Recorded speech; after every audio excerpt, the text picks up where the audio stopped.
Oséias capítulo 4, versos número 3, a Bíblia diz: conheçamos e prossigamos em conhecer ao Senhor. Na verdade, no capítulo 6, verso 3, no 4, verso 6 diz: o meu povo tem sido destruído por falta de conhecimento. E muita gente tem sido levada de forma equivocada por não conhecer a palavra de Deus. E eu queria trazer uma palavra para você nessa noite. Eu queria que você estivesse muito atento. Está um friozinho gostoso, você no conforto da sua casa. E eu queria tratar de um tema, de uma passagem que é muito confundida, mas eu tenho certeza que abrirá o seu entendimento. E como Oséias diz, né, que o povo tem perecido, tem sido destruído por falta de conhecimento, mas nós vamos conhecer um pouquinho e vamos prosseguir em conhecer o Senhor. Abra sua Bíblia, por gentileza, Apocalipse, capítulo de número 3, verso de número 20. Apocalipse 3, verso 20, que diz assim: eis que estou à porta e bato. Se alguém ouvir a minha voz e abrir a porta, entrarei em sua casa, cearei com ele e ele comigo. Um texto direcionado a uma das 7 igrejas da Ásia Menor. Um texto que é direcionado à igreja de Laodiceia. E muita gente faz uso desse texto, muitas vezes falando para um não cristão. Todas as vezes que a gente quer evangelizar alguém, a gente costuma dizer, né? Olha, Jesus está batendo a porta do teu coração. E se você abrir a porta do seu coração, Jesus vai entrar, Jesus vai fazer morada, Jesus vai cear com você e você vai cear com ele. Mas não é isso que João, que está preso lá na ilha de Patmos, está querendo dizer. É bem verdade que a gente pode fazer um paralelo usando essa palavra para o não cristão, mas João, orientado por Jesus, está falando a uma das 7 igrejas. Só para nós entendermos, esse João, que está em Patmos, é um dos apóstolos de Jesus, um dos que estavam muito próximos. Jesus sempre procurou estar com 3 apóstolos que eram muito próximos dele: Pedro, Tiago e João. João, ele é o único apóstolo de Jesus que não morreu martirizado. João morreu de velhice. E muita gente acha que João morreu em Patmos. E na verdade não foi o que aconteceu. João saiu de Patmos, continuou pregando a palavra de Deus e morreu de velhice. A história nos narra que João, sendo perseguido pelo Império Romano, foi lançado num caldeirão de óleo fervendo, mas a mão de Deus o protegeu. Um milagre aconteceu na sua vida, e então, por ele não morrer dessa forma martirizada, ele é lançado na prisão, lá numa ilha chamada Patmos. E nessa ilha, Jesus aparece para ele e revela a respeito das coisas futuras. É bem verdade que o livro de Apocalipse é um livro repleto de alegorias, é um livro que a gente pisa com muito cuidado, porque existem muitas figuras de linguagem, mas dentro desse verso, que é direcionado à 7ª igreja, a igreja de Laodiceia, ele traz alguns ensinamentos para a gente de tesouros que existem na palavra de Deus. E de forma muito tranquila, eu quero estudar com você nessa noite, percorrer com você somente nesse versículo que traz uma numerologia, e eu não estou falando aqui de esoterismo, mas códigos secretos, códigos que estão dentro da palavra de Deus, que a gente precisa mergulhar no original para poder entender. Bom, dito quem escreveu, dito o contexto, dito qual era a igreja, eu preciso que você entenda a primeira coisa nessa noite. Laodiceia era a 7ª igreja. E todas as vezes que o número 7 se manifesta na Bíblia, ele não somente fala de perfeição, né? Como a gente costuma dizer, 7 é o número de Deus, é um número que está relacionado à perfeição, mas todas as vezes que o número 7 se manifesta na Bíblia, ele fala de uma mudança de tempo, fala de uma mudança de estágio. Por exemplo, quando nós olhamos para a criação, A Bíblia diz que Deus fez o mundo em 7 dias, na verdade em 6, e no 7º ele descansou. Então todas as vezes que nós chegamos no 7º dia, há um novo estágio, retornamos dentro de um novo estágio. Então, 7 igrejas está nos mostrando um período que a igreja de Cristo estaria atravessando. A igreja de Laodiceia, como 7ª igreja, é uma igreja que não recebe nenhum elogio de Jesus. É uma igreja que é fortemente criticada. É uma igreja que Jesus bate de frente com ela de forma muito forte e que tem muito a ver com o nosso tempo, tem muito a ver com a nossa geração. Uma das características marcantes é quando Jesus diz para a igreja de Laodiceia: olha, vocês não são quente e nem são frios, vocês são mornos. E por isso eu vos vomitarei, diz o Senhor. Essa é uma geração, a geração que nós estamos vivendo, é uma geração que acha que é quente. É uma geração que não consegue se reconhecer como uma geração fria, não consegue se reconhecer como uma geração morna. É uma geração que tem toda a informação na palma da sua mão, mas toda essa facilidade, muitas vezes, não tem feito essa geração crescer. Estamos vivendo uma geração onde não conseguimos mais, com raríssimas exceções, ver a manifestação do poder de Deus. Eu me lembro quando eu me converti há 20 anos atrás, eu me lembro que a gente via milagres acontecendo, Deus curando pessoas, e hoje, raramente a gente vê isso acontecer. A gente entrava nos cultos e via pessoas caindo, manifestando demônios, e a oração era feita, era repreendido, as pessoas eram libertas. E hoje, essa geração que está vivendo em nosso tempo é uma geração que já não tem buscado mais a leitura da palavra. É uma geração que, quando se convida para orar, poucos são os que se disponibilizam. É uma geração que nós estamos vendo muito voltadas para a internet, para as coisas digitais, mas pouca intimidade com Deus. E é isso que Jesus está falando com a igreja de Laodiceia. A gente precisa olhar para dentro de nós, nesse tempo que nós estamos vivendo, e reconhecer que precisamos cada vez mais buscar a presença de Deus. Quando Deus escreve, quando Jesus fala com João a respeito de 7 igrejas, na verdade ele estava falando de tempos que a igreja atravessaria. A primeira igreja que recebe uma carta é a igreja de Éfeso, e narra o período que a igreja viveu do ano 31 até o ano 100. A segunda carta é direcionada à igreja de Esmirna, que data do ano de 100 até 313. As características que a igreja de Esmirna estaria vivendo, naquele momento em que João escreveu, trataria a forma como a igreja se comportaria no período do ano 100 até o ano 313.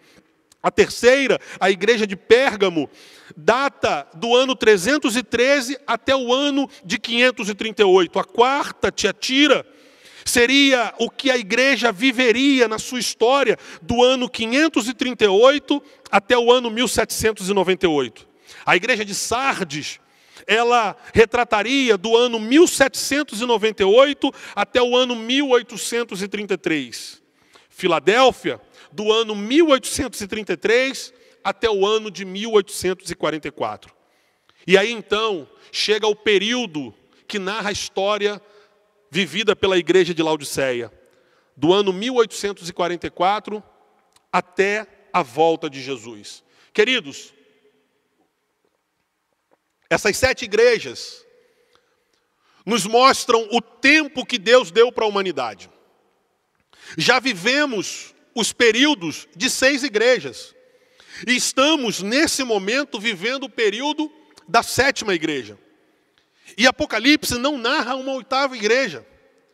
Então isso nos mostra claramente que Jesus está às portas e pode voltar a qualquer momento. Por isso, a importância de nós olharmos para dentro de nós e não nos colocarmos na condição da igreja de Laodiceia, a igreja morna. Precisamos ser crentes fervorosos, precisamos ser crentes cheios do Espírito, precisamos ser crentes comprometidos com a oração, comprometidos com a leitura da palavra.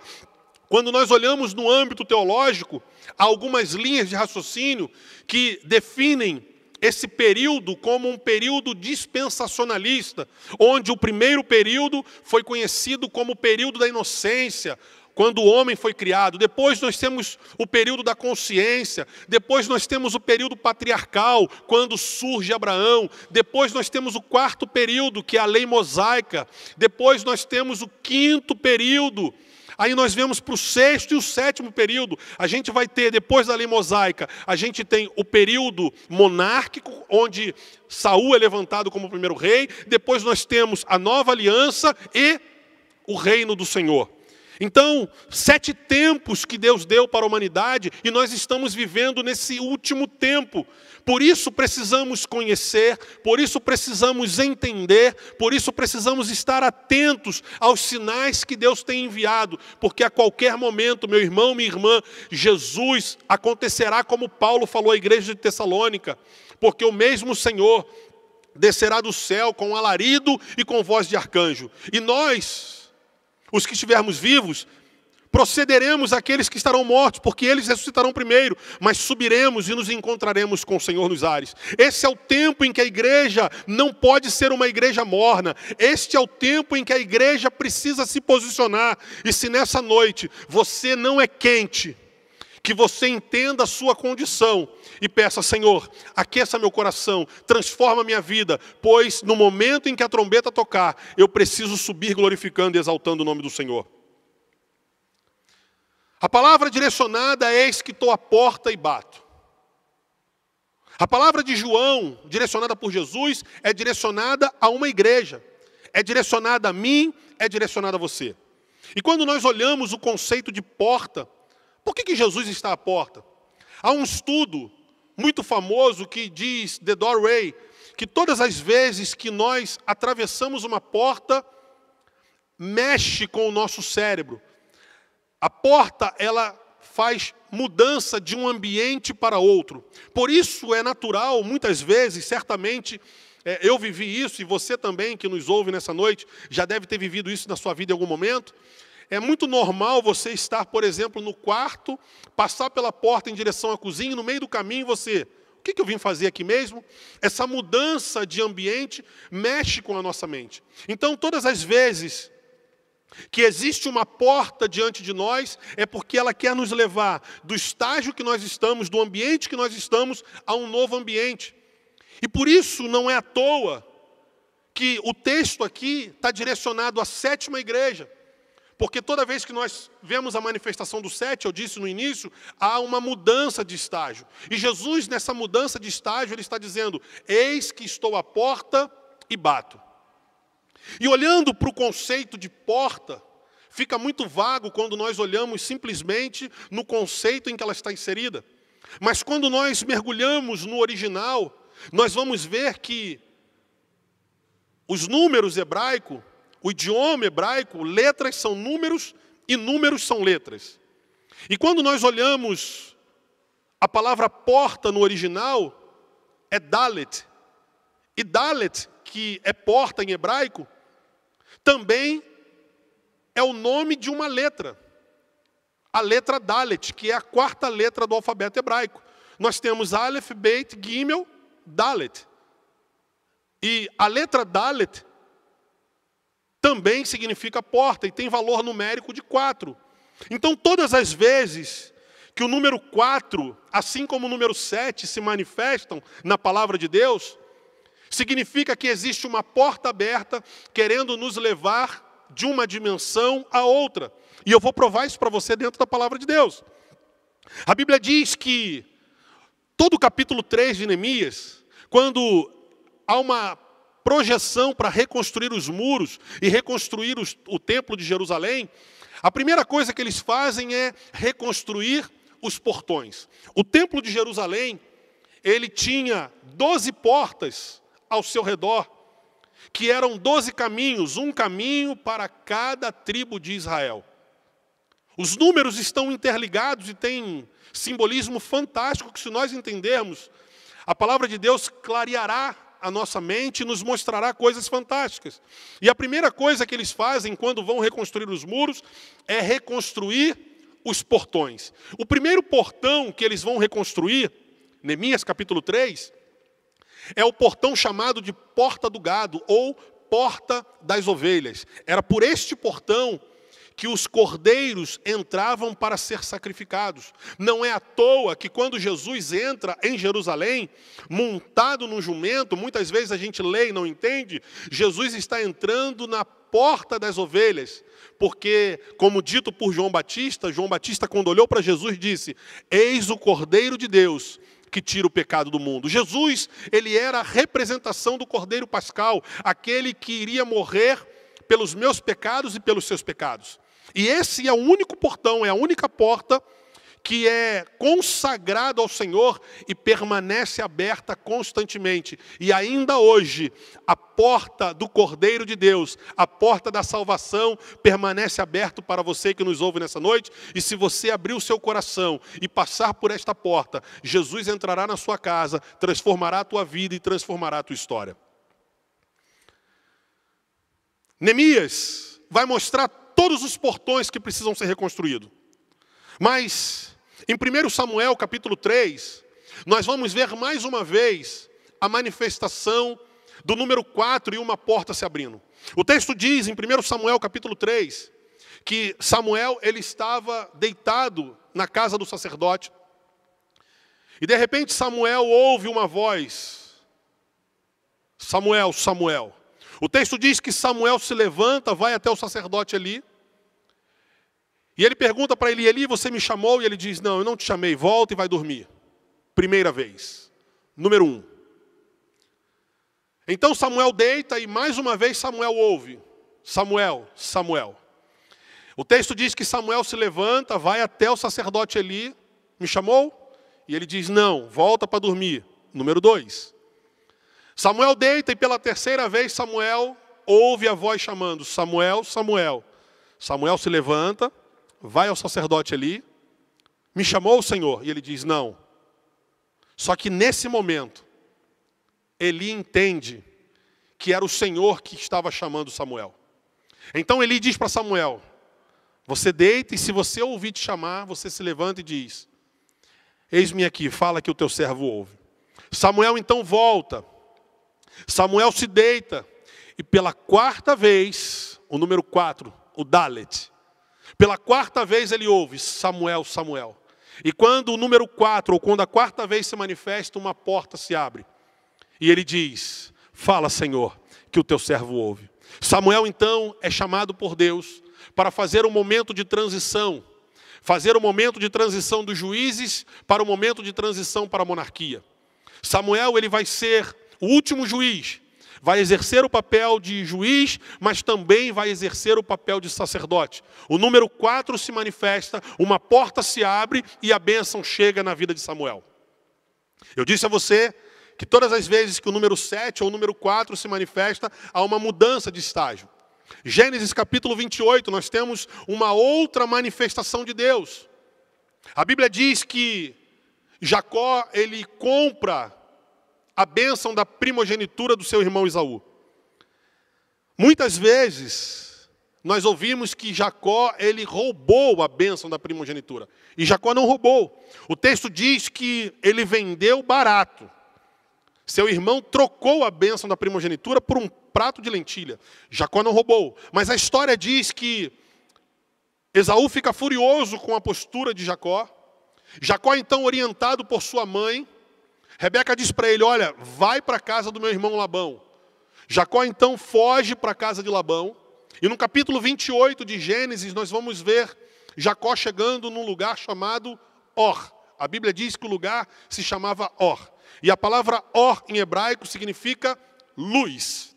Lugar de luz. Jacó então cansado da sua jornada. O texto diz que Jacó pega uma pedra, deita a sua cabeça na pedra e em sonhos, ele tem uma visão. Vocês conhecem a história, o texto diz que Jacó vê uma escada que toca da terra até o céu. E nessa escada, na ponta da escada, existe uma porta. E o texto diz que anjos, quando nós lemos a Bíblia em português, o texto diz que anjos sobem e descem. Mas fazendo uma pesquisa mais minuciosa, olhando no original hebraico, a palavra não está anjos, a palavra empregada lá é malar, porque anjo é malachim. Toda vez que nós temos a palavra aim, significa plural, e nós temos nesse texto a palavra malar e não malachim. Então, se a palavra está no singular, Jacó está tendo a visão de uma escada, e nessa escada um anjo sobe e desce. Jacó então acorda do seu sonho, e Jacó faz uma declaração fantástica. Deus está neste lugar e eu não sabia. Quão terrível é este lugar. O texto diz que Jacó pega azeite, unge aquela pedra, fazendo daquela pedra um altar. Queridos, muitas vezes lemos esse texto e passamos batido e não aprendemos as lições preciosas que esse texto traz. A declaração de Jacó é: Deus está neste lugar e eu não sabia. Quão terrível é este lugar. De Gênesis a Apocalipse você não vai ver nenhuma vez a palavra terrível sendo empregada a Satanás. Todas as vezes que há um termo de terrível, está associado ao Senhor. Quantas pessoas estão dentro da casa do Senhor? Quantas pessoas estão carregando a Bíblia? Quantas pessoas estão se dirigindo para adorar ao Senhor, mas estão declarando como Jacó: Deus está neste lugar e eu não sabia. Pessoas que estão vivendo uma vida de religiosidade. Pessoas que não se encaram como frios, não se encaram como mornos, como a igreja da Ásia Menor, a igreja de Laodiceia. Pessoas que se acham crentes fervorosos, mas que muitas vezes estão com a mesma concepção que Jacó tinha naquele lugar chamado Or. Jacó vai dizer: quão terrível é este lugar, Deus está aqui, eu não sabia. Quantas pessoas não sabem exatamente como viver na presença de Deus? Só que Jacó, ele vai transformar aquela pedra em altar e memorial. Porque depois que Jacó tem esse encontro no Vale de Or, no lugar chamado Or, a Bíblia diz que ele vai ter o seu nome modificado. Ele deixa de se chamar Jacó e passa a se chamar Israel. Israel é a junção de duas palavras. Ish, homem. E Urael vem de Deus. O homem que estava foragido agora tem uma visão, tem um sonho, tem um encontro com o Senhor.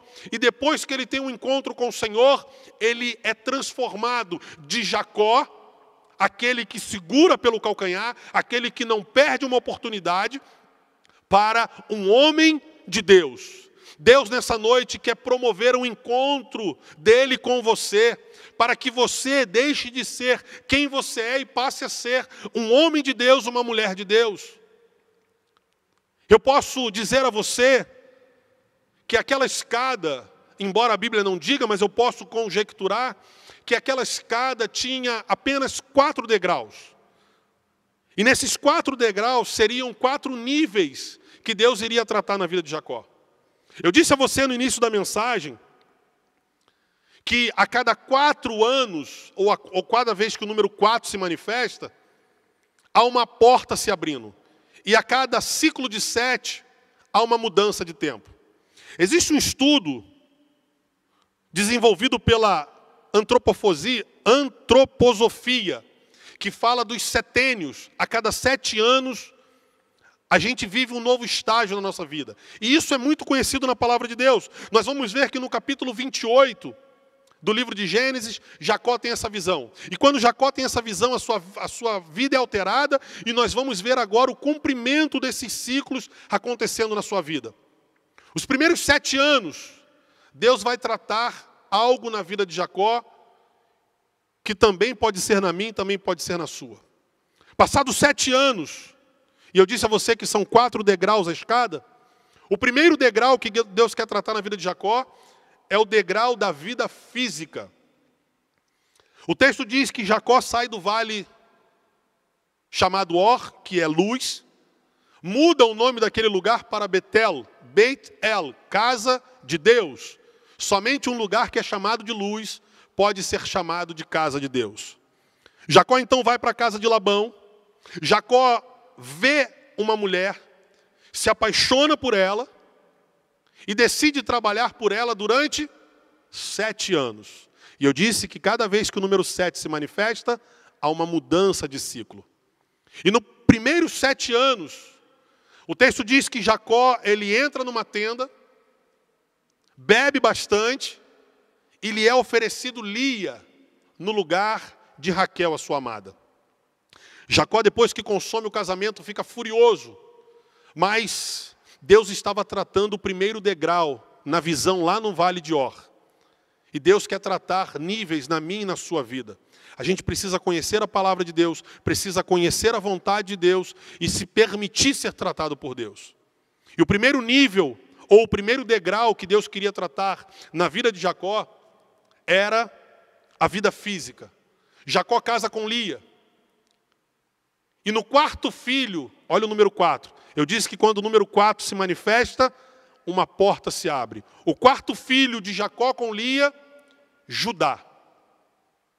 Em Judá, abriu-se a porta, pois o nosso Senhor Jesus Cristo, Ele é o leão da tribo de Judá. Ele vem de Judá, o quarto filho.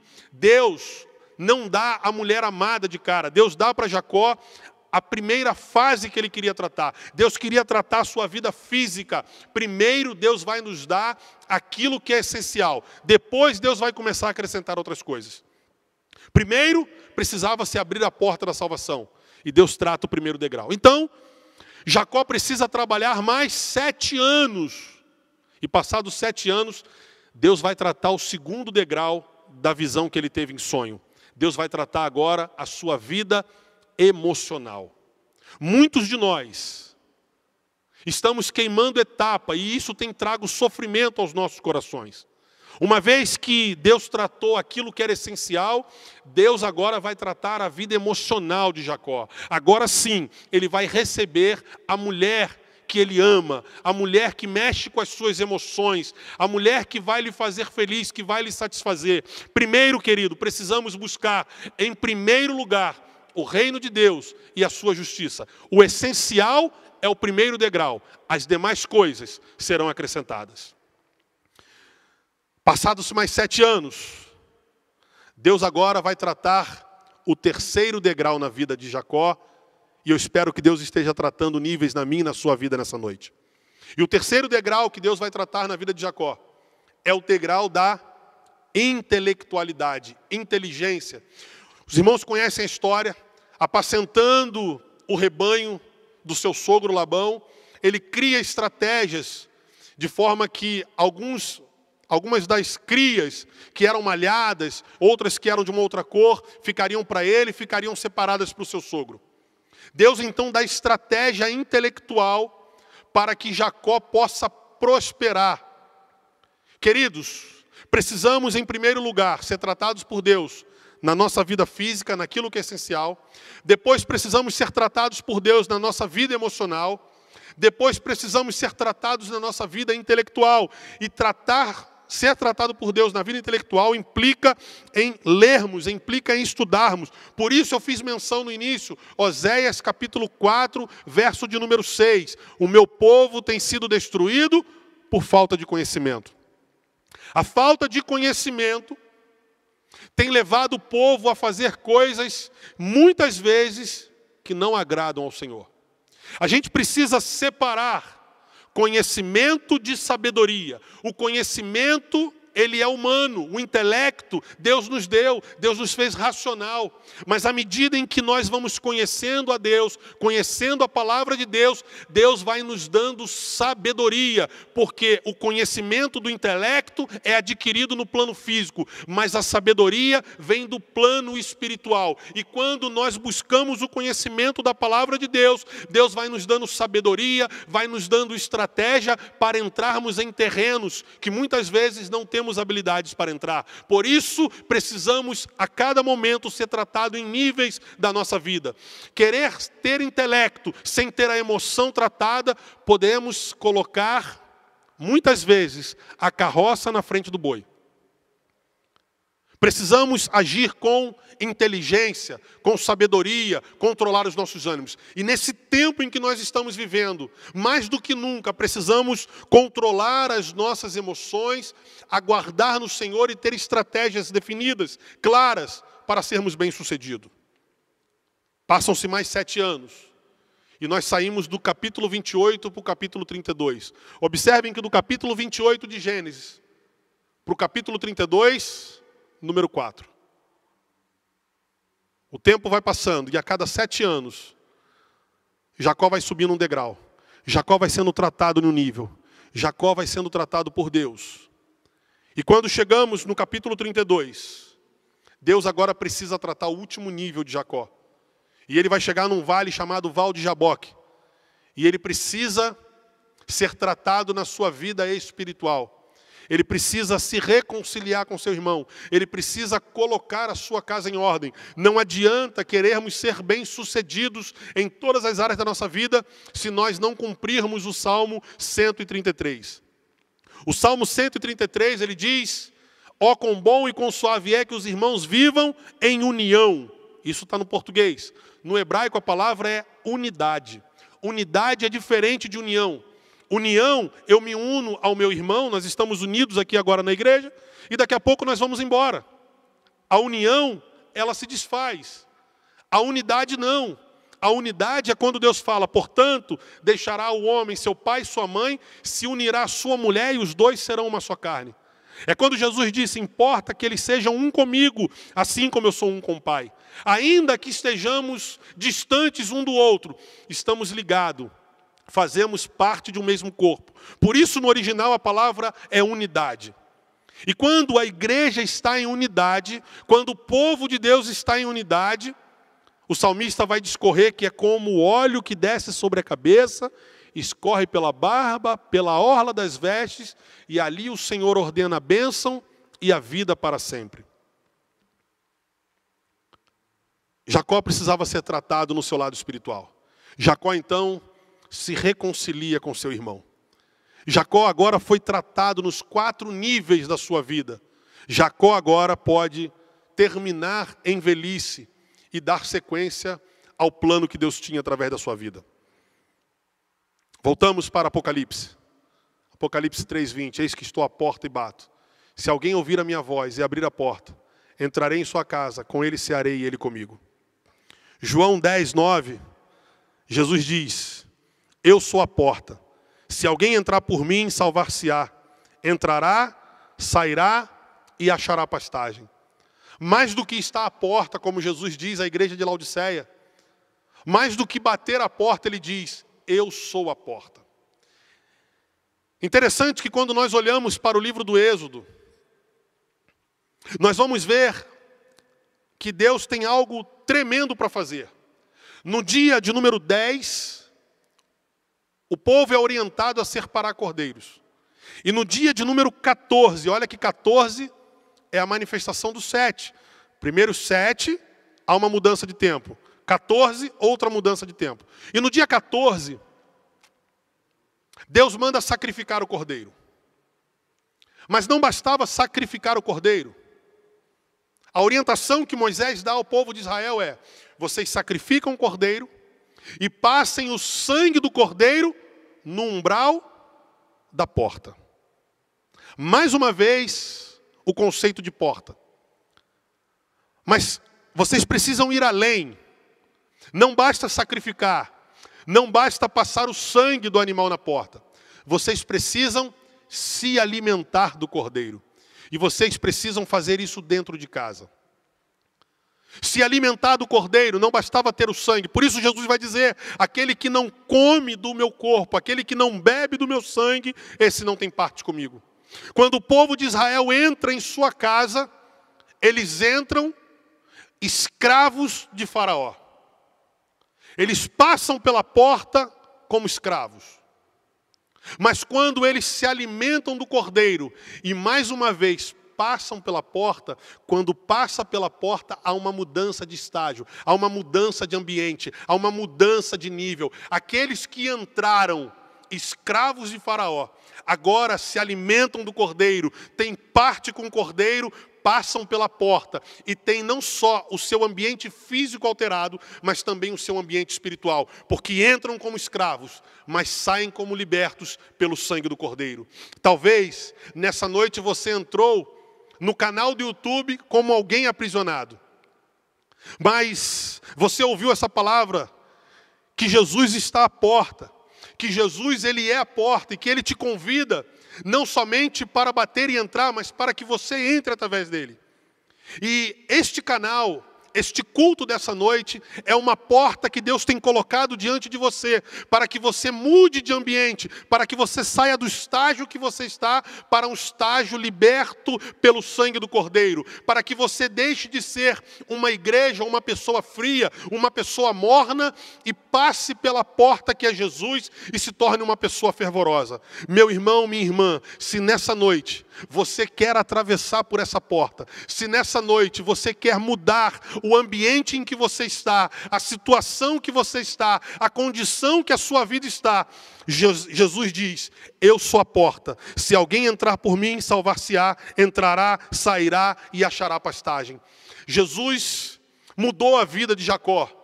Jesus tem falado à igreja, Jesus tem falado ao seu povo, Jesus quer mudar a sua vida, Jesus quer mudar a sua história. Um dia eu também olhei para essa porta, um dia eu segurei na maçaneta dessa porta, abri, atravessei e tive a minha vida transformada para a glória e louvor do nome do Senhor. E hoje Deus me coloca aqui, assim como João falou à igreja de Laodiceia, Deus me coloca para te dizer nessa noite: tem uma porta diante de ti que se chama Jesus. E Ele quer que você atravesse e tenha a sua vida mudada. Se nessa noite você quer mudar a sua vida, quer mudar a sua história, você não está aqui conosco fisicamente, mas você pode colocar no chat do nosso canal. E eu terei um imenso prazer em estar orando pela sua vida. Terei um imenso prazer, juntamente com a igreja, de estar intercedendo a Deus. Entraremos em contato com você e caminharemos juntos. Você viverá um novo tempo. Você viverá uma nova etapa da sua vida. E com certeza, meu irmão, minha irmã, sua vida será transformada. Você passará por essa porta que se chama Jesus e viverá um novo tempo, uma nova história. Se nessa noite você entendeu que precisa atravessar a porta que é Jesus, é só você colocar no chat: eu quero atravessar essa porta, eu quero entregar minha vida para Jesus, eu quero voltar para os caminhos do Senhor. E juntos, como igreja, como um corpo, nós estaremos orando por você. Eu quero orar com você nessa noite. Se você precisa mudar a sua história, mudar a sua vida, coloque para o Senhor onde você está. Diga para o Senhor como está a sua condição, diga para o Senhor como está a tua vida. E nós oraremos juntos, em nome de Jesus. Querido Deus e Pai, Senhor, em nome de Jesus, como o Senhor disse à igreja de Laodiceia, que o Senhor está à porta. Ó Deus, quantas vidas nessa noite ouviram a Tua palavra, quantas vidas nessa noite, ó Deus, tiveram a oportunidade, Senhor, de atravessar a porta que é o Senhor. Tiveram a oportunidade, ó Deus, de abrir a porta de sua casa, de abrir a porta de suas emoções, de se permitirem, ó Deus, ser tratados pelo Senhor. Ó Deus, em nome de Jesus, que haja salvação nesta casa que nos acompanha nesta noite. Que haja cura, Deus, neste lar que nos acompanha nesta noite. Que haja, Senhor, libertação para a glória e louvor do Teu nome. Senhor, em nome de Jesus, visita, ó Deus, cada coração, cada mente, Senhor. Que haja paz nos lares, que haja tranquilidade no coração dos Teus filhos. Que seja um tempo, ó Deus, do grande mover do Teu Espírito. Ó Deus, em nome de Jesus, assim como o Senhor nos livrou do pecado através da Tua morte no Calvário, livra-nos, ó Deus, desse vírus chamado Covid. Livra-nos, ó Deus, dessa enfermidade que tem acometido tanto dos nossos irmãos. Ó Deus, que nessa noite seja uma noite de cura, Senhor, na vida dos nossos irmãos, aqueles que estão hospitalizados, aqueles que estão em quarentena em casa. Deus, em nome de Jesus, que haja restauração nessa noite, para a glória e louvor do Teu nome. Nós oramos, ó Deus, confiantes e certos da vitória, no nome de Jesus. Amém. Que o Senhor te visite nessa noite e transforme a sua vida, a sua história, a sua casa. Que o Senhor te abençoe e te guarde. Que o Senhor faça resplandecer o seu rosto sobre ti e tenha misericórdia de ti. Que o Senhor sobre ti levante o seu rosto e ponha em ti a paz. Deus te abençoe em nome de Jesus.